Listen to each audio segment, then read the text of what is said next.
உலகெங்கிலும் இருக்கும் ரெட்ரோ ஆன்மீகம் நேயர்கள் அனைவருக்கும் வணக்கம். நான் உங்கள் ராம்ஜி. சனிப்பெயர்ச்சி வருகின்ற 29ஆம் தேதி வருகிறது. அது நாம் அத்தனை பேருக்கும் தெரியும்.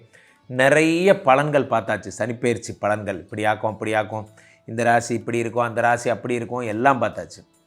இருந்தாலும் சனியை எதிர்கொள்ளும் விதம் என்ன, நம்ம என்ன செய்ய போகிறோம், சனியை நம்ம எப்படிலாம் ஹேண்டில் பண்ண போகிறோம், சனிப்பெயர்ச்சிக்கு நாம் செய்ய வேண்டிய பரிகாரங்கள் என்ன, உடலளவில் மனதளவில் நாம் பண்ண வேண்டிய ப்ரிப்பரேஷன்ஸ் என்ன போன்ற விஷயங்கள் எல்லாம் நாம் பார்க்கவிருக்கிறோம் இந்த பதிவில்.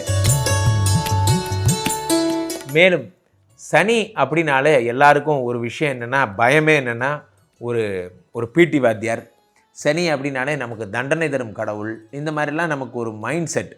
ஆக்சுவலாக சனி நம்மளை கெடுக்கக்கூடியவர் அல்ல, அல்லது சனி நமக்கு எந்த விதமான ப்ராப்ளம் செய்யக்கூடியவரும் அல்ல. சனி கொடுத்தால் எவர் தடுப்பார், இந்த டைலாகை உலகம் ஃபுல்லாக ஃபேமஸ் பண்ணதே நான் தான். உண்மையிலேயே சனி கொடுத்தால் தடுக்க இந்த உலகத்தில் யாரும் இல்லை. ஆனால் சனி யாருக்கு தரப்போகிறார், யாருக்கு, அதெல்லாம் தான் நம்ம பார்த்துட்டோமே குருஜி, நிறைய ராசி பலன்களில் பார்த்தாச்சு. இருந்தாலும் நாம் நாட்கள் நெருங்குவதால் அதற்காக ஆயத்தப்படுத்தி விட்டோமா என்பதை மீண்டும் ஒரு முறை சரிபார்த்துக் கொள்கிறோம். ஒரு எக்ஸாம் நடக்குது, எக்ஸாம் நடக்கும்போது என்னென்ன கொஸ்டின்ஸ் வரும்னு தெரியும், நம்ம என்ன ப்ரிப்ரேஷன்ஸ் பண்ணியிருக்கோங்கிறத ஒரு ரிவ்யூ. நாம் 2 மார்க் கொஸ்டின் படித்தோமா, 5 மார்க் கொஸ்டின் படித்தோமாங்கிற மாதிரி நம்ம ஒரு ரிவ்யூ பண்ணிக்கிறது நமக்கு நல்லது. அவ்வகையிலே ராசி ரீதியாக நாம் செய்ய வேண்டிய பரிகாரங்கள் என்ன, நாம் உடுத்த வேண்டிய ஆடைகள் என்ன, சொல்ல வேண்டிய மந்திரங்கள் என்ன, செல்ல வேண்டிய ஆலயங்கள் என்ன, இதை பற்றிலாம் நம்ம தெளிவாக இந்த பதிவில் நாம் பார்க்கவிருக்கிறோம். அவ்வகையிலே என் இதயத்தின் இடப்பக்கம் இருக்கும் விருச்சிகராசிக்காரர்களே, விருச்சிகராசிக்காரர்களுக்கெல்லாம் இந்த சனி பகவான் எங்கு வருகிறார், 5ஆம் இடத்திற்கு வருகிறார். நிறைய நிகழ்ச்சிகளில் சொல்லியிருக்கேன், 5ஆம் இடத்திற்கு சனி வருவது அப்படிங்கிறது அற்புதங்களை தருவதற்காக வருகிறார். 5ங்கிறது பஞ்சம சனி என்று அழைக்கப்படுகிறது. பஞ்சம சனி. 5ஆம் இடம் என்பது என்ன அப்படின்னா, குழந்தை, சந்தான பிராப்தி. குழல் இனிது யாழ் இனிது என்பார் தம் மக்கள் மழலை சொல் கேளாதவர்னா. அது மாதிரி இந்த குழந்தை பிறப்புக்காக ரொம்ப வருஷமாக கஷ்டப்பட்டுருப்பீங்க. ஐவிஎஃப் பண்ணேன் குருஜி, ஐவிஎஃப் பண்ணேன், ஆனால் எனக்கு ப்ராப்பராக குழந்தைங்கிறது எனக்கு கிடைக்கவே இல்லை. நான் எங்கே போனாலும் ஏதாவது ஒரு ப்ராப்ளம் சொல்லிகிட்டே இருக்காங்களே தவிர எனக்கு புத்திர பிராப்திங்கிறது மட்டும் நடக்கவே இல்லை. கவலையப்படாதீங்க, உங்களுக்கு புத்திர பிராப்திங்கிறது இனிமேல் நடக்கும். உங்களுக்கு ஐவிஎஃப் பண்ணாமல் உங்கள் காதலின் நிமித்தமாகவே உங்களுக்கு இந்த புத்திர பிராப்தி என்பது நடக்கும். ஒன்று புரிந்து கொள்ளுங்கள் நண்பர்களே, 5 அப்படிங்கிறது சொத்து.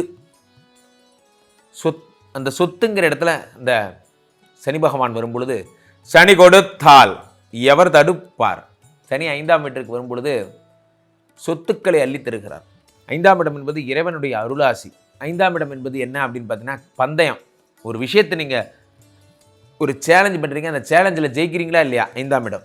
5ஆம் இடம் என்பது இறை அருள் மட்டுமல்ல, 5ஆம் இடம் என்பது பூர்வ ஜென்ம புண்ணியம்னு சொல்லுவாங்க. போன ஜென்மத்தில் நான் பண்ண புண்ணியம், இந்த ஜென்மத்தில் எனக்கு இந்த மாதிரியான பிறப்பி கிடச்சிருக்கு, இந்த மாதிரி உங்களுடைய இந்த அப்பா அம்மாவுக்கு நான் மகனாக பிறந்திருக்கேன், வாழ்க்கையில் நல்ல தகப்பன், நல்ல மனைவி, நல்ல குழந்தைகள், இதெல்லாம் கிடைக்கிறது பெரிய பாக்கியம். நிறைய பேருக்கு அது கிடைக்கிறதே இல்லை. விருச்சிகராசிக்காரர்களுக்கெல்லாம் 5ஆம் வீட்டில் வரக்கூடிய சனி பகவான் ஆர்த்தரப்பிரணராக உருவாக்கப் போகிறார். உங்களுக்கு நீங்கள் உணவுப் பொருள் சம்மந்தப்பட்ட, அல்லது பேக்கரி சம்மந்தப்பட்ட, அல்லது நீங்கள் கார் சம்மந்தப்பட்ட, ஆட்டோ சம்மந்தப்பட்ட, அல்லது விருச்சிகராசி என்றால் நீங்கள் வேறு என்னெல்லாம் சொல்லலாம், உங்களுக்கு இந்த மீடியா சம்மந்தப்பட்ட, கேமரா, எடிட்டிங், லேப்டாப், மின்னணு கருவிகள், இதெல்லாம் பண்ண சம்மந்தப்பட்ட தொழில்கள், எதையாவது ஒன்று உங்களுக்கு தொழில் முனைவராக்குவார். உங்கள் கையால் நீங்கள் அந்த வேலையை செய்வீங்க, அந்த வேலையில் மாபெரும் வெற்றியும் பெறுவீங்க. இது எல்லாத்தையும் இந்த சனி பகவான் தரும் நற்பலன்.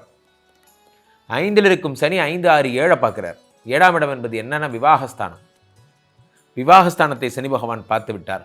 7ஆம் இடம் என்பது வெளிநாட்டு பயணம். வெளிநாட்டு பயணத்தை சனி பகவான் பார்க்கிறார். நான் இந்த ஊரில் இருந்தேன், நான் இப்போது இதுக்கு போகணுன்னு ஆசைப்பட்றேன், கனடா போகணுன்னு ஆசைப்பட்றேன், ஒன்டேரியா போகணுன்னு ஆசைப்பட்றேன், கவலையப்பட ஒரே தூக்கி மேலே வச்சுருவார். 5, 6, 7 பார்க்குறார். 5இல் இருக்கக்கூடிய சனி பகவான் 11ஆம் இடத்தை பார்க்கிறார். 11ங்கிறது என்ன அப்படின்னா உபஜயஸ்தானம்னு பேர். 11ஆம் இடத்து சனி பகவான் உங்களுக்கு என்ன பலன்களை தருகிறார்னா, 11ஆம் இடத்தை பார்க்கறதுனால லாபத்தை தருகிறார். மாமனாரோட அனுகிரகம், நண்பர்களுடைய அனுகிரகம், இது எல்லாத்தையும் தரார் சனி பகவான்.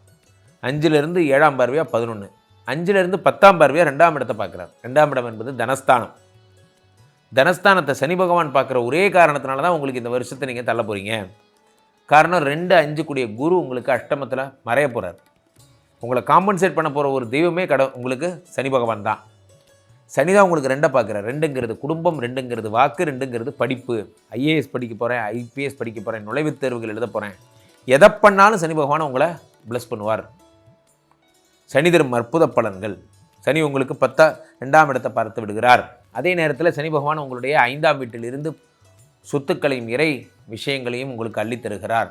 காதல் வரப்போகிறது, இல்லற வாழ்க்கையில் இன்பங்கள் வரப்போகிறது, நீங்கள் செய்கிற தொழிலில் லாபங்கள் வரப்போகிறது, நுழைவுத் தேர்வுகளில் வெற்றிகள் வரப்போகிறது. பெரிய விஷயமே என்ன அப்படின்னா சனி 5ஆம் வீட்டில் இருக்கிறது தான். புத்திர பிராப்தி அப்படிங்கிறது எப்படின்னா சனி எப்பயுமே சனி வந்துட்டாலே உடனே வந்த ஓரிரு மாதங்களிலேயே புத்திர பிராப்தியை தான் முதல்ல தரப்போகிறார். விருச்சிகராசிக்காரர்கள்லாம் எழுதி வச்சுக்கோங்க, நிச்சயம் உங்களுக்கு குழந்தை பிறக்க போகுது. குழந்தைக்காக நீங்கள் ரொம்ப கஷ்டப்படு. அதே மாதிரி கோர்ட்டு சம்மந்தப்பட்ட விஷயங்களில் யாராவது உங்களுக்கு கேஸ் கொடுத்துருக்காங்க, அந்த சொத்துக்கள் எனக்கு கிடைக்காம இருக்கு போன்ற பிரச்சனைகள் இருந்தால் அந்த சொத்துக்கள் கிடைப்பதற்கான அனுகிரகம். சில பேர் வேண்டுதல் வச்சுருப்பீங்க, கடவுள்கிட்ட வேண்டுதல் வச்சுருப்பீங்க நிறையா. இந்த மாதிரி இந்த காரியம் நிறைவேறினா நான் இதை பண்ணுறேன், இந்த காரியம் நிறைவேறினா நான் அதை பண்ணுறேன், அந்த மாதிரி நீங்கள் வேண்டுதல் வச்சுருப்பீங்க. அந்த வேண்டுதல்களெல்லாம் சக்ஸஸ் பண்ணி தரார் அந்த சனி பகவான். அஞ்சல் இருக்கக்கூடிய சனி பகவான் உங்கள் வேண்டுதல்களை நிறைவேற்றி தருகிறார். பரிகாரங்கள் ஏதாவது நீங்கள் பெண்டிங் வச்சுருந்தீங்கன்னா அதை உடனே கம்ப்ளீட் பண்ணுங்கள். கடவுள் சம்மந்தப்பட்ட விஷயங்களில் குறைகள் இல்லாமல் உங்களை நீங்கள் பார்த்து கொள்ளுங்கள். விருச்சிகராசிக்காரர்களுக்கு மிகுந்த பெரிய லாபங்களும் தான் கிடைக்க போகிறது. ஆனால் நீங்கள் பண்ணக்கூடிய விஷயங்கள்னால் 2 சனி பார்க்கறதுனால பேச்சில் ரொம்ப ஜாக்கிரதையாக இருக்கணும். படக்குன்னு பேசக்கூடாது. 2 சனி பகவான் பார்க்கும் பொழுது உங்களுடைய வாக்கு ரொம்ப முக்கியமாக இருக்கணும். எதையும் எடுத்தெறிஞ்சு பேசுகிறதோ அல்லது எனக்கு கிடைச்சது எனக்கு தெரியும் நான் பார்த்துக்கிறேன் அப்படிங்கிற மாதிரி ஒரு ஆட்டிடியூடில் பேசுகிறதோ கூடாது. 2ஆம் இடம் என்பது என்ன அப்படின்னா பேச்சு. அதனால தான் சொல்லுவாங்க 2ல் சனிம்பாங்க. 2ல் சனி இருந்தால் என்ன ஆகும்னா படக்குன்னு. ஏற்கனவே விருச்சிக ராசிக்காரர்கள் நீங்கள் தேல் போல் கொட்டுபவர்கள். அப்போ பேச்சு ரொம்ப ஜாக்கிரதை. செவ்வாவுடைய ராசிங்கிறதுனால பேச்சு வாக்கு அப்படிங்கிறதுல ரொம்ப பிஸ்னஸ் முடிகிற நேரம், நல்லா முடிஞ்சு வர நேரத்தில் நீங்கள் உங்களுடைய கோபத்தினால அது என்ன ஆகிடுது, அந்த பிஸ்னஸ் வீணாக கெட்டு போயிடுது போன்ற விஷயம். 2ங்கிறது உணவுப் பொருள். அது சனி பகவான் பார்க்கும் பொழுது நம்மளுடைய உணவு மட்டும் சாப்பிடுங்க, அந்நிய உணவுகளை தவிர்ப்பது உங்களுக்கு நலம். ஸோ விருச்சிகராசிக்காரர்களுக்கு மிகப்பெரிய ஒரு எதிர்காலம் என்பது வரப்போகிறது. ஆனால் நீங்கள் பேசுகிறது மட்டும், நீங்கள் நடக்க போகிறது யார்ட்டையும் சொல்லாமல் இருக்கணும். அது மட்டும் ஃபாலோ பண்ணிக்கோங்க. கீழே போய்ட்டு இருக்க இந்த 2 நம்பரை கூப்பிடுங்க. உங்களுடைய சொந்த ஜாதகத்தை புக் பண்ணி பார்த்து கொள்ளுங்கள். உலக புகழ் வாய்ந்த நமது ஸ்ரீமடத்திலே தினசரி நடக்கின்ற விஷ்ணுமாயா ஹோமங்களில் கலந்து கொள்ளுங்கள். மீண்டும் ஒரு நல்ல பதிவில் சந்திப்போம். நன்றி, வணக்கம்.